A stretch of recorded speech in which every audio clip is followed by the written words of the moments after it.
Los niños éramos muy participativos, todos participábamos, nadie era ajeno a lo que el trabajo del papá, de la mamá, que muchas veces no era tan forzoso como muchos dicen hoy en día, que era algo terrible. Era un acompañamiento, pero que ahora lo veo, claro, que era harto trabajo, pero algo divertido, alegre, acompañando a los viejos, a mis papás. Nosotros aprendimos a cultivar el trigo en el roce, aprendimos a cosecharlo. Y el pan, nosotros teníamos que saberlo recolectar para el invierno. Nosotros lo sembrábamos, nosotros íbamos a la trilla y nosotros acompañábamos a mi papá al molino. Entonces, todo un proceso. Para poder tener esa parvada de pollo que hay, para alimentar los chanchos, el caballo, la oveja. Entonces nosotros vivimos la infancia, pero al mismo tiempo vivimos esa infancia con mucha pega. Y yo le agradezco, pero sí en el alma, ni siquiera de la boca por fuera, que nos hayan enseñado eso.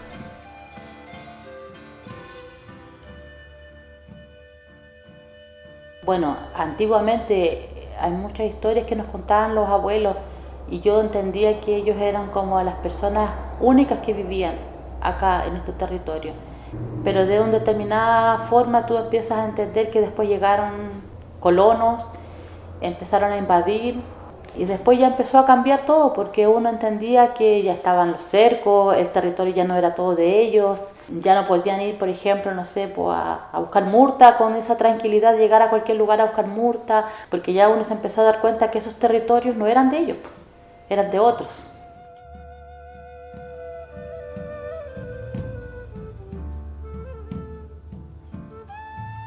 Bueno, la mujer mapuche siempre ha tenido mucho nehuen.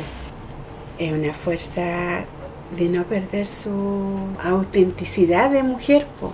Si nosotros las mujeres mapuches, yo creo que desde la creación de la mujer, del ser mapuche, traemos esa energía y esa fuerza de la lucha, po, de subsistir.